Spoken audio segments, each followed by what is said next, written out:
Hello everyone, I hope you guys are doing good. So, in the previous chapter, we have discussed about socioeconomic inequalities. Today, we are going to discuss about mismatch of need, demand, and supply of service. Okay, so basically what is service, पहले हम ये पढ़ते हैं.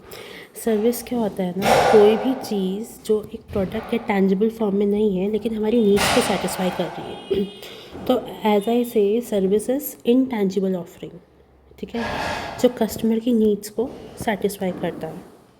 Service कोई भी physical product नहीं है. आप स्टोर नहीं कर सकते, आप इन्वेंट्री नहीं कर सकते, आप उसे है ना फ्यूचर यूज़ के लिए नहीं कर सकते. बट सर्विस वो है जो इमीडिएट तब अराइज होती है जब आपको चाहिए होता है. ठीक है, सर्विस क्या है ना, सर्विस का जो अलाइनमेंट है वो काफ़ी क्रूशल होता है सब. ठीक है, तो अब ऑब्वियसली बात है, प्रोडक्ट है, सर्विस है, इन सब में एक बैलेंस की ज़रूरत है. एंड ऑल्सो यूज़र्स कितने हैं हमें पता ही नहीं है कभी. जैसे अगर मैं बात करूँ रेशो का, नर्सेस टू पेशेंट रेशो का, नर्सेस का रेशो बहुत ज़्यादा कम है और पेशेंट्स का रेशो बहुत ज़्यादा है. तभी हमने देखा था कोविड में पूरा सिस्टम कोलैप्स हो गया था. राइट, क्यों? क्योंकि नर्सेस कंपैरेटिवली टू पेशेंट बहुत कम है. जैसे टीचर टू स्टूडेंट कहते हैं 1:30, एक टीचर 30 स्टूडेंट संभाल सकती है. बट नहीं, ऐसा नहीं होता है ना. आप क्या कर रहे हैं, है ना, या फिर दे आर मतलब टीचर का रेशो कम होते हैं बट स्टूडेंट्स ज़्यादा होते हैं. ठीक है, तो ये रेशो के बीच में जो बैलेंस होता है ना, सर्विस सेक्टर को मेंटेन करना ये बहुत ज़रूरी हो जाता है. ठीक है, अगर मैं सर्विस ड्रिवन इकॉनमी की बात करूं और स्पेशली सर्विस ड्रिवन इकॉनमी में अब जो अपकमिंग नेम है वो है इंडिया का. इंडिया का नेम क्यों है? क्योंकि इकोनॉमिक्स क्या कहता है ना हमारा, India is now more dependent on service sector. जो हमारी इंडियन इकॉनमी है तो सर्विस ड्रिवन इकॉनमी है. ठीक है, इसमें जो है कस्टमर की नीड काफ़ी ज़्यादा मिसमैच हो रही है. ठीक है, बहुत गैप है कि क्या, क्योंकि जो सप्लाई होनी चाहिए वो सप्लाई है नहीं और यूज़र्स बहुत ज़्यादा है. तो इससे क्या होता है ना, कस्टमर की एक्सपेक्टेशन पूरी नहीं होती. अनमेट एक्सपेक्टेशन है कस्टमर की, और कस्टमर क्या होता है, डिसहार्टन हो रहा है. कस्टमर क्या है, कस्टमर जो है डिसहार्टन हो रहा है और उदास हो रहा है. ठीक है, इनएफिशिएंसी बढ़ रही है, रेवेन्यू कम हो रहा है. तो बेसिकली अब हम इस प्रेजेंटेशन में यही पढ़ेंगे कि ये मिसमैच क्यों है. ठीक है, डिमांड और सप्लाई के बीच में इन केस ऑफ सर्विस इसका कस्टमर और सर्विस प्रोवाइडर दोनों में क्या इम्पैक्ट है. ऑब्वियसली बात है ना, if I am a teacher and service provider but since the other faculties are not available, तो मेरे ऊपर भी बर्डन है, आपके ऊपर भी क्यों बर्डन है. एक टीचर से पढ़ के आपको मोनोटोनस फील करते हो, एक टीचर से पढ़ के आपको भी वो एफिशिएंसी ख़त्म होती है, कुछ नया नहीं मिलता. तो ये जो गैप है ये फिल करना दोनों सेक्टर्स, दोनों सेक्शन के लिए इम्पॉर्टेंट हो जाता है. अब जैसे कि मैं बात करूँ, ठीक है, सर्विस नीड तब आती है जब कंज्यूमर को उसकी रिक्वायरमेंट होती है. कंज्यूमर रिकग्नाइज़ करता है कि भाई प्रॉब्लम क्या है. ठीक है, कंज्यूमर कहता है मेरी, ये रिकग्नाइज़ करेगा कि उसकी प्रॉब्लम क्या है, फिर देखेगा उसकी प्रॉब्लम को किस तरीके की सर्विस हम डील कर सकते हैं. ठीक है, फिर needs are often subjective. Needs जो है सब्जेक्टिव है, सबकी अलग अलग है. एंड सर्विस का, और सर्विसेज कैसे सेटिस्फाई करते हैं, क्योंकि सर्विस जो होती है ना हमेशा कस्टमाइजेबल होती है. जैसे if I am teaching 10 students, I will be teaching according to 10 students. और अगर मैं आपको कुछ इंडिविजुअली समझाऊंगी, मैं आपके अकॉर्डिंग समझाऊंगी. कस्टमाइजेबल है ना. पर्सनल प्रेफरेंस होती है. Like if you are going to a doctor, आप उस डॉक्टर के जाओगे जिसकी आपको सर्विसेज अच्छी लगेंगी, जिसका आपका डायग्नोसिस अच्छा लगेगा, ये सब. एंड ऑल्सो कल्चरल फैक्टर्स पे डिपेंड करता है. ठीक है, a person needs health care to maintain good health और repair a vehicle to ensure transportation. Obviously ना, अब अगर मेरी नीड है, अगर मेरी तबीयत ख़राब होती है, मुझे दवाइयों की ज़रूरत है, मुझे हेल्दी लाइफस्टाइल की ज़रूरत है, तो वो सब अवेलेबल भी तो होना चाहिए, न्यूट्रिशनिस्ट एंड ये सब. अब आता है डिमांड क्या है. नीड तो देखो हमें बहुत चीज़ों की होती है. जैसे मैं अभी बोलूँ, I need a nutritionist, I need a healthcare expert, I need some good person with good diagnosis. But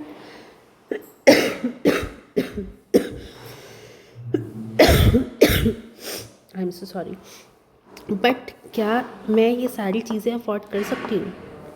तो डिमांड फॉर सर्विस क्या हो गया, मेरी नीड है, मुझे ज़रूरत है, मेरे पास पैसा है, ability to pay, for that service and I am also willing to pay for that service. इस पर बहुत सारे फैक्टर्स दिखते हैं, प्राइस है, इनकम है, ठीक है, आप सारे फैक्टर्स कंसिडर करते हो, आप देखते हो वैल्यू क्या है, ठीक है। और ऑल्सो जिस प्राइस पे कंज्यूमर ख़रीदना चाहता है उस प्राइस पे सर्विस अवेलेबल होनी चाहिए। ऐसा नहीं है कि कंज्यूमर ख़रीदना चाहता है सर्विस और वो अवेलेबल ही नहीं है उस प्राइस में, हाई वैल्यूड है, तो फिर डिमांड तो लो होगी ना, क्योंकि सर्विस अवेलेबल है बट वो हाई वैल्यू पे है और वो प्राइस कंज्यूमर विलिंग ही नहीं है कि वो पे करे, या वो चाहता ही नहीं कि वो पे करे, तो उस केस में इशू होगा, ठीक है। जैसे अच्छा, demand for electric cars is rising due to environmental concern and incentives even though traditional car में still fulfil the need for transportation, ठीक है। अब देखो, electric car sustainability concern, net zero carbon concerns की वजह से इलेक्ट्रिक कार का चलन आ रहा है। ऑल्सो इसलिए भी आ रहा है क्योंकि to promote sustainability they are giving good offers, good bonanzas, ठीक है, तो उससे ट्रांसपोर्टेशन कॉस्ट फिर कम हो रही है, ठीक है। दिस इज, अगर अब मैं सप्लाई की बात करूँ,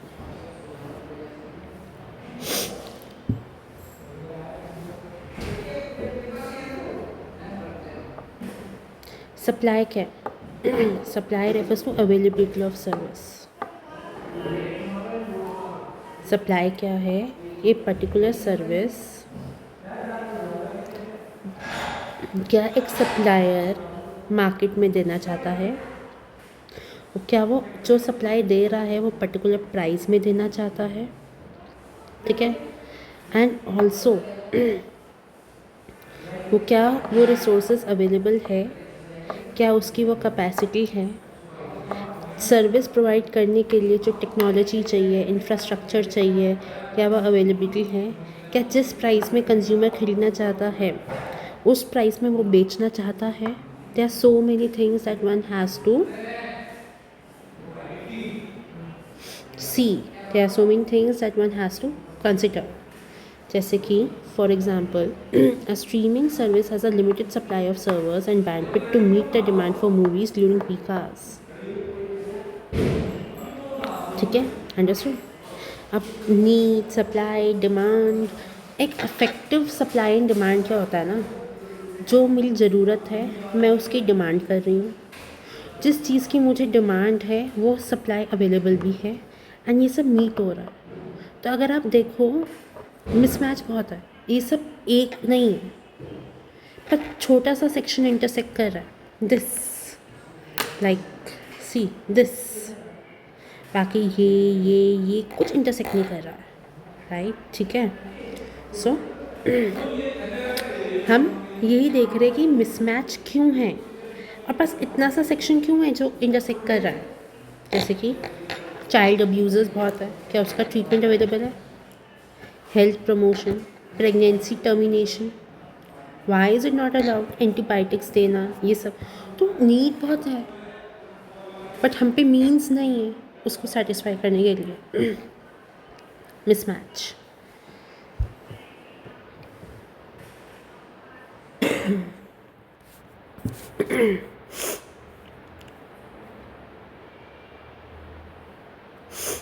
ओके, डेफिनेट मिसमैच का मतलब क्या हुआ? मिसमैच का मतलब होता है गैप। गैप किस चीज़ में? डिमांड और सप्लाई में। किस चीज़ की डिमांड और सप्लाई में? सर्विस की। Mismatch occurs when there is a gap between people need and what they are willing और एबल टू डिमांड। पहला चीज़ है, पहला गैप है नीड और डिमांड में, ठीक है। मुझे क्या चाहिए और जो मुझे चाहिए कि उसमें बहुत कम चीज़ें होती हैं जिसके लिए मैं actually I am willing to pay, या वो मार्केट में एग्जिस्ट कर रहा है, ठीक है। नीड एग्जिस्ट करती है बट नीड के साथ हम क्या कंसिडर करते हैं, क्या वो अवेलेबल है, क्या लोग उसके बारे में अवेयर है, उसकी कॉस्ट क्या है, क्या उस कॉस्ट को हम पे करना चाहते हैं, ये सब।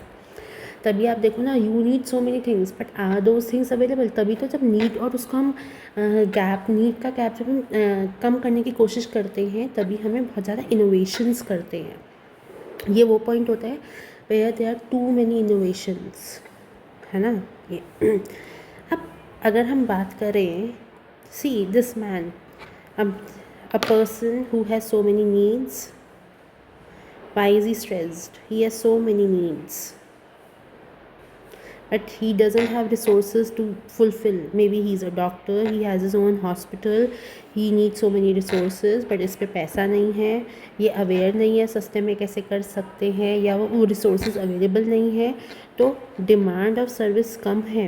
ये बहुत बड़ा गैप है और इसको ऐसे में सर्वाइव करना पड़ रहा है टू द फुलेस्ट।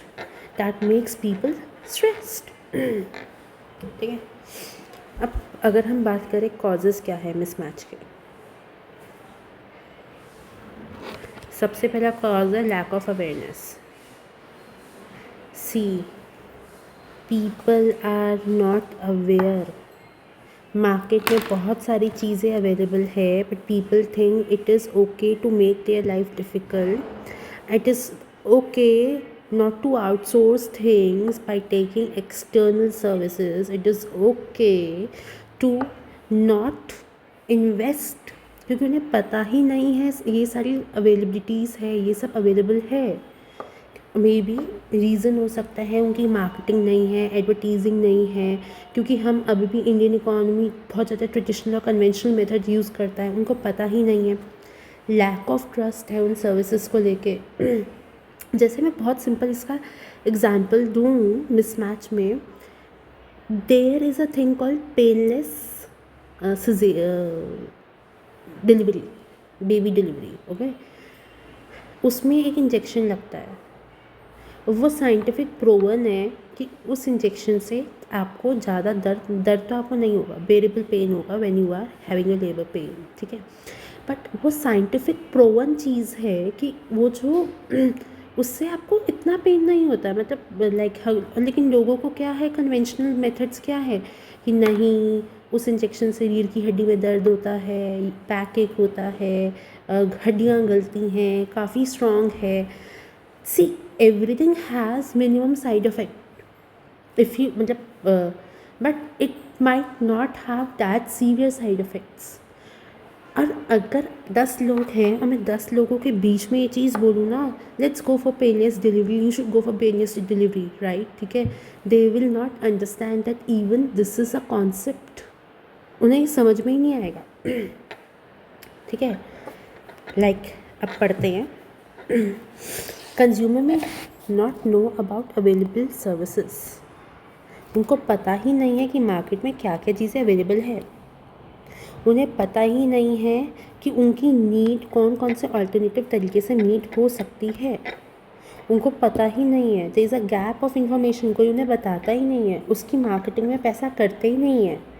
ठीक है, जैसे कि they have given an example, many rural communities में नॉट डिमांड ब्रॉडबैंड सर्विस। अगर आप देखो गाँव में आज भी वाईफाई का चलन नहीं है, क्योंकि उन्हें पता ही नहीं कि वाईफाई नाम की, ब्रॉडबैंड नाम की कोई चीज़ होती है।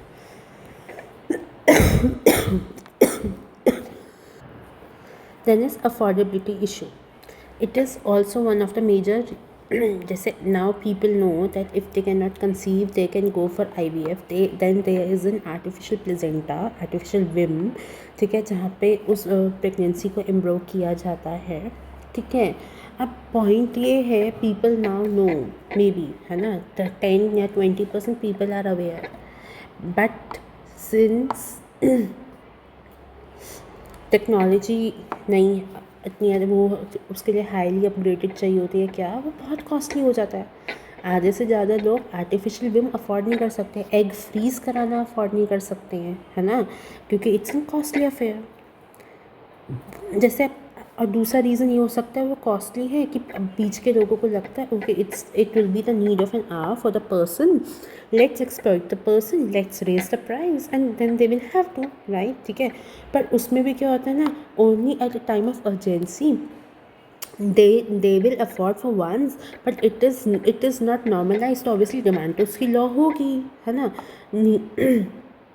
ठीक है, तो अफोर्डेबल, जब आपको ऐसा लगता है कि ये चीज़ तो हम अफोर्ड ही नहीं कर सकते, वो बहुत बड़ा इशू हो जाता है।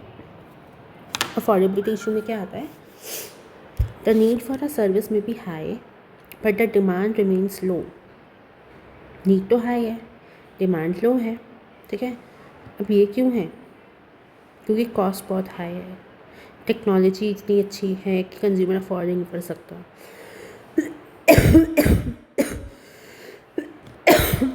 कैंसर सर्जरीज, कीमोथेरेपीज़, इलेक्टिव सर्जरीज़, लोग उसको अवॉइड करते हैं। क्यों?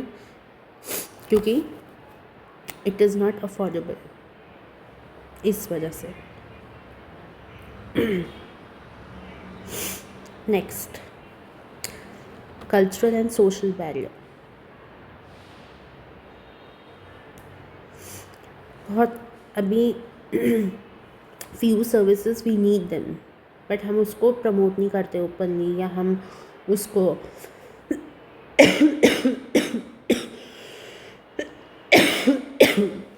एक्सेप्ट नहीं कर पाते due to cultural norm, religious barriers, societal taboos. Again अगर मैं बोलूँ कि आज भी ऐसा माना जाता है आर्टिफिशियल एग फ्रीज कराना इज़ नॉट गुड, है ना, कि है ना, एक वुमेन के लिए it is not a healthy idea. Egg freeze करा लो, आर्टिफिशियल वूम या आर्टिफिशियल प्लेसेंटा के थ्रू बेबी कर लो, ठीक है। ये सारी चीज़ें नहीं मानी जाती, ठीक है। अगर आपका एक ओवरी रिमूव है फॉर सम मेडिकल रीज़न, तो बीइंग अ वुमेन वो क्वेश्चनेबल हो जाता है। या आपको डिप्रेशन है, एंजाइटी है, आपको ADHD है, कोई ओपनली बोलता है मुझे ADHD है, मुझे डिप्रेशन है? नहीं, क्योंकि इन चीज़ों का अभी भी सोसाइटी एक्सेप्ट नहीं करती। तो उनकी सर्विसेज, जैसे सेक्सुअल इश्यूज़ है, कोई एक्सेप्ट ही नहीं करेगा, राइट, ठीक है। डॉक्टर, ये सारे अभी भी टबूज़ है जिसके लिए ओपन कोई बात नहीं करता।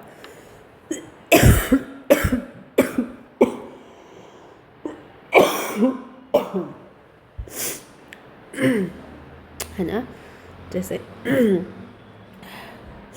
I'm so sorry, some services are needed but are not demanded due to cultural norms or societal taboos, जैसे कि मेंटल हेल्थ सर्विसेज हम सबको चाहिए बट उसकी डिमांड लो है। क्यों? स्टिग्मा, है ना, लोग उसको एसोसिएट नहीं कर पाते हैं। परसीव्ड वैल्यू और एक्चुअल नीड, कुछ चीज़ें लोगों को लगता है कि वैल्यूएबल है बट एक्चुअली रिक्वायर्ड नहीं है। ज़रूरी है बट ज़रूरत नहीं है, ठीक है, एसेंशियल नहीं है।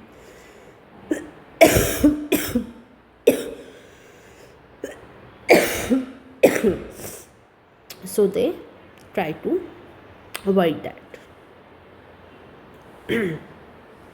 जैसे कि consumer may not perceive certain services as essential even though they need them, ठीक है। For example insurance services,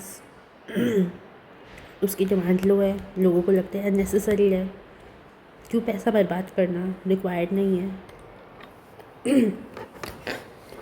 I am sorry for the bad throat. अब डिमांड और सप्लाई का मिसमैच क्या होता है?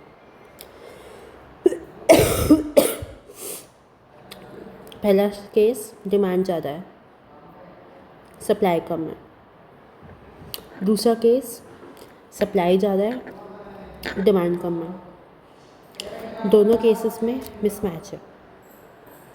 अभी शॉर्ट वर्जन पढ़ते हैं इसका। ये शॉर्ट वर्जन ये होता है, डिमांड तो ज़्यादा है बट सप्लाई कम है, ठीक है। और जब सप्लाई कम है, अवेलेबिलिटी नहीं है, तो क्या, प्राइस एक्सीड हो जाएगा, शॉर्टेज है ना, प्राइस एक्सीड हो जाएगा, ठीक है। अब इसको थोड़े डिटेल में पढ़ते हैं, इसका इम्पैक्ट क्या है। कंज्यूमर, उस चीज़ की सप्लाई नहीं है, एक ही बंदा है, 10 लोग हैं, तो बंदा ही कंफ्यूज हो जाएगा, क्वालिटी सर्विस नहीं दे पाएगा, डिले होगा, हाई प्राइस चार्ज करेगा।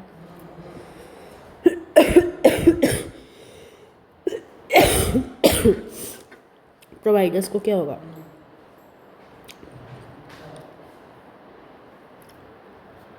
एज अ प्रोवाइडर मेरा रिवेन्यू लॉस हो रहा है। मेरी मार्केट में रेपुटेशन भी स्टेक पे आ सकती है क्योंकि मैं क्वालिटी नहीं पा रही हूँ, रिसोर्सेज वेस्ट हो रहे हैं। ये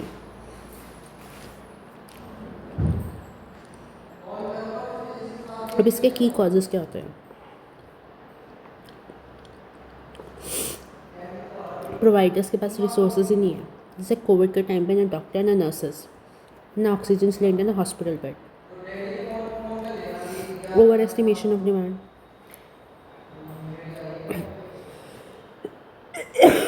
आपने ओवर फोरकास्ट ही गलत कर लिया, ओवर प्रोड्यूस कर लिया, ओवर सप्लाई कर लिया, आपने अंदाज़ा ही नहीं लगाया, आपको एस्टिमेट ही नहीं आता।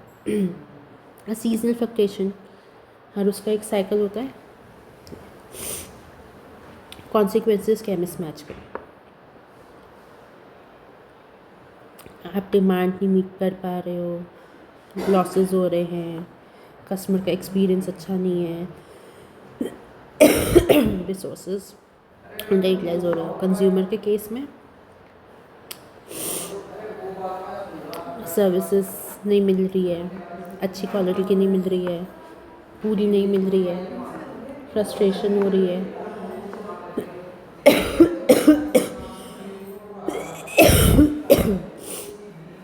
ठीक है, शॉर्टेज है तो प्राइस इंक्रीज़ हो गया। ठीक है, ये सब इसके कुछ रियल वर्ल्ड एग्जाम्पल है। कोविड-19 ICU बेड नहीं थे, वेंटिलेटर नहीं थे, पब्लिक ट्रांसपोर्ट नहीं होते कभी कभी, सेमीकंडक्टर शॉर्टेजेस होती है। इसे पढ़ लो ज़रा।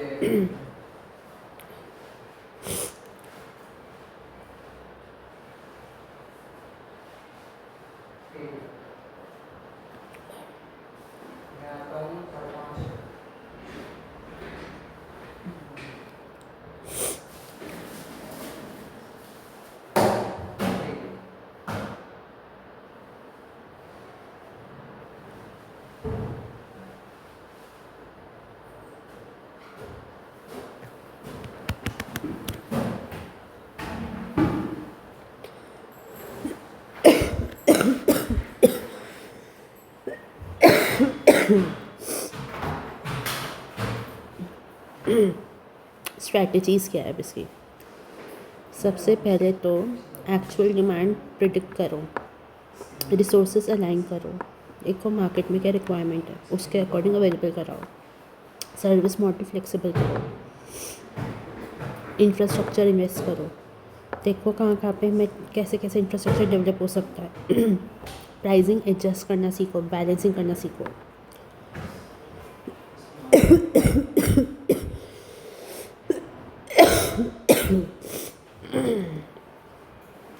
कंक्लूजन पे आते हैं। I am so sorry. Mismatch between service needs, demand and supply. ठीक है, it can lead to significant issues. अच्छा, इशूज़ कैसे? Inefficiencies, customer dissatisfaction, financial losses, जो कि काफ़ी क्रूशल होता है। हमें ये गैप को अडेप्ट करना है, इनको इम्प्रूव करना है, कस्टमर को सेटिस्फाई करना है, डिमांड फोरकास्टिंग करनी है। ठीक है, इस गैप को ब्रिज करना है, प्रोएक्टिव मैनेजमेंट को अप्लाई करना है जिससे कि एफिशिएंसी मेंटेन हो सके, एफिशिएंसी मीट हो सके।